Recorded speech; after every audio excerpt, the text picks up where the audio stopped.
Welcome to Democracy Now!, democracynow.org, the War and Peace Report. I'm Amy Goodman. Around the world, millions of workers took to the streets Monday for May Day, also known as International Workers' Day. This year in California, tens of thousands of people marched in the Bay Area as immigrant workers refused to go to work and students walked out of class. In Milwaukee, Wisconsin, more than 30,000 people marched to demand the governor fire Milwaukee County Sheriff Dave Clark, block anti-immigrant legislation, and return driver's licenses to undocumented immigrants. At least 140 businesses were shut down across Milwaukee. In Texas, 24 people were arrested, including Austin City Council member Gregorio Casar, after an 8-hour sit-in at the office of Texas Governor Greg Abbott in protest of anti-immigrant bill SB 4. This is Julianne Nitsch. I'm a fifth-generation Texan, and my family has served this country for a very long time. We didn't serve, and we didn't come to this country to flee persecution so that we could live in a country where people are stopped, detained, and abused because of the color of their skin. SB 4 is disgusting. It's racist. All law enforcement officers are against it, and the only reason why these politicians are pushing it is so that they can get money from a fringe racist constituency, and they have to be stopped. In many cities and rural areas, some immigrants launched a one-day work strike, including in Homestead, Florida, where farm workers refused to work and instead marched to City Hall.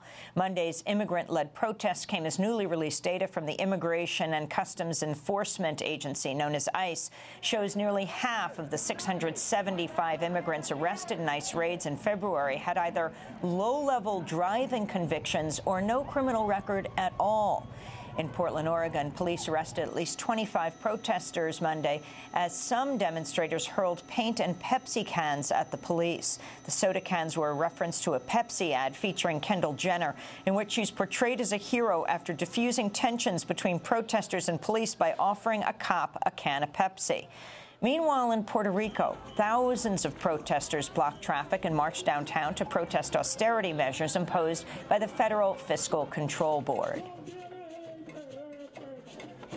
We are repudiating the measures taken by the government of Puerto Rico and the Federal Fiscal Control Board against the workers and those measures they hope to take against workers and the rest of the country.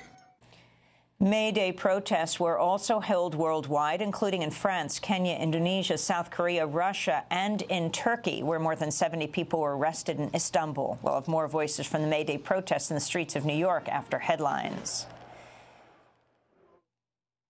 In news on Syria, Human Rights Watch says Syrian government forces have used chemical nerve agents such as sarin gas in attacks at least 4 times in recent months, including in the April attack on a town that killed 86 people, including dozens of children. Human Rights Watch also says new evidence, including photos and videos of weapon remnants, suggests the April attack came from a Soviet-made airdrop chemical bomb specifically designed to deliver sarin. One of the other attacks on December 12th reportedly killed 64 people. The Syrian government denies using chemical weapons, including in the April attack. Meanwhile, U.S.-led coalition airstrikes continue in Syria. The journalistic monitoring group Air Wars says these airstrikes reportedly killed at least 24 civilians in the final week of April in and around Raqqa. U.S.-led coalition airstrikes also continue in Mosul, Iraq, where dozens of civilians were killed by airstrikes launched by the coalition or the U.S.-backed Iraqi army in the final week of April. In Afghanistan, more civilians died last year amidst the ongoing war than at any time since the United Nations began keeping records in 2009. At least 11,418 civilians died in 2016. Another 660,000 Afghans fled their homes, the highest number of displacements on record. This comes as the White House is considering a plan to deploy an additional 5,000 U.S. troops to Afghanistan. CIA Director Mike Pompeo visited Seoul, South Korea Monday amidst rising tensions between the U.S. and North Korea. His visit comes as the THAAD missile defense system installed by the U.S. and South Korea is now operational. On Monday, President Trump said he'd be honored to meet North Korean President Kim Jong-un. White House Press Secretary Sean Spicer later tried to walk back the president's comments, saying, quote, "Clearly the conditions are not there right now," unquote. Meanwhile, Philippines President Rodrigo Duterte has said he might be too busy to accept President Trump's invitation to the White House. Human rights activists criticized the invitation, saying it condones the thousands of extrajudicial killings in the Philippines since Duterte launched his so-called war on drugs. The White House is pushing for a vote on a new Republican plan to repeal and replace the Affordable Care Act, even as widespread questions about the plan remain, including whether President Trump understands it. On Monday, President Trump reiterated his claim that the Republican bill would guarantee coverage for people with pre-existing conditions. In fact, on Saturday, Republican lawmakers struck a deal that would not protect people with pre-existing conditions, instead allowing insurers to charge them significantly higher premiums. The White House is pushing for a vote as early as Wednesday, even though a number of Republicans came out against the legislation on Monday. In one of his latest interviews, President Trump sparked confusion and ridicule by questioning why exactly the Civil War was fought and suggesting former President Andrew Jackson could have averted the war itself had he not been dead for 16 years by the time it began. I mean, had Andrew Jackson been a little bit later, you wouldn't have had the Civil War. He was a very tough person, but he had a big heart, and he was really angry that he saw what was happening with regard to the Civil War. He said, there's no reason for this. People don't realize, you know, the Civil War, you think about it, why? People don't ask that question. But why was there the Civil War? Why could that one not have been worked out? The Civil War was fought over the expansion of slavery in the United States. President Jackson was a slaveholder. Princeton University history professor Julian Zelizer said Trump's comments were the, quote, height of inaccurate historical revisionism, unquote. Trump later doubled down on his statements, tweeting on Monday night, quote, President Andrew Jackson, who died 16 years before the Civil War started, saw it coming and was angry, would never have let it happen, unquote. Fox News has ousted co-president Bill Shine as part of the continued fallout over revelations about sexual harassment at the network. Shine worked closely with former chairman Roger Ailes, who was ousted over the summer after more than 20 women accused him of sexual harassment and professional retaliation. Fox's former top anchor, Bill O'Reilly, has also been ousted amidst sexual harassment accusations. On Monday, however, Fox promoted longtime executive Suzanne Scott, who's been accused in multiple lawsuits of working to cover up Ailes' sexual harassment.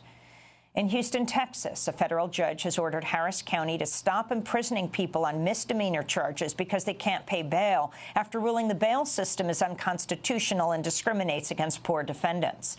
Harris County is the third largest county jail system in the United States.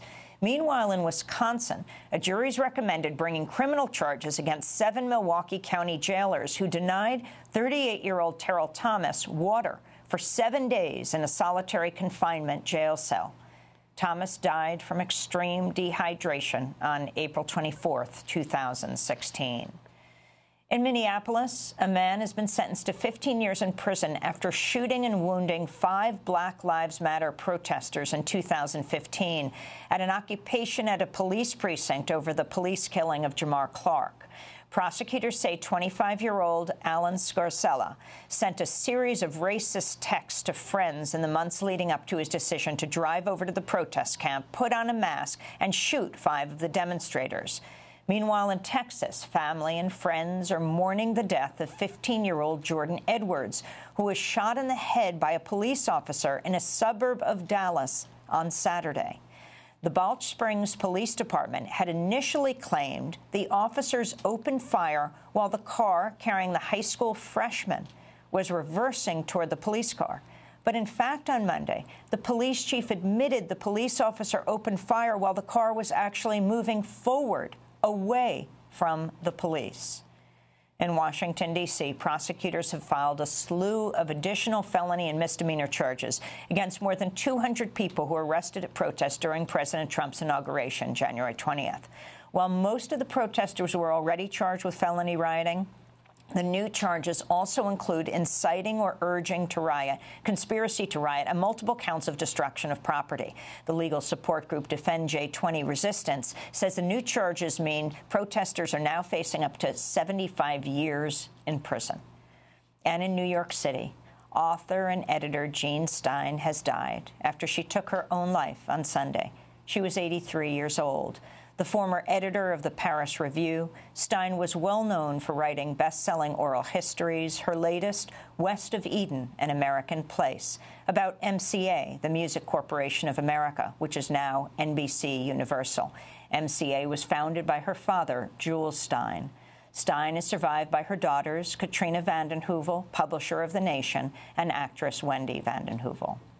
And those are some of the headlines. This is Democracy Now!, democracynow.org, The War and Peace Report. I'm Amy Goodman.